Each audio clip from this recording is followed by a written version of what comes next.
Анна, прошу добром, покинь мене, сяє сонце там, а тут все крижане.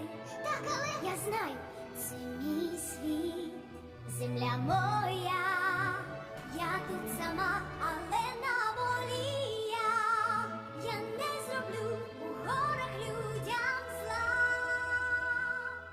Це вже відбулося. Що саме відбулося? Вже не чула про мороз, тобто про мороз. Делі сніг, сніг, сніг, сніг. Ось. Що? Розумієш, ти вічну зиму влаштувала, заморозила все. Що ти говориш? Та пусте, просто розморозиш. Не вийде, я не знаю як.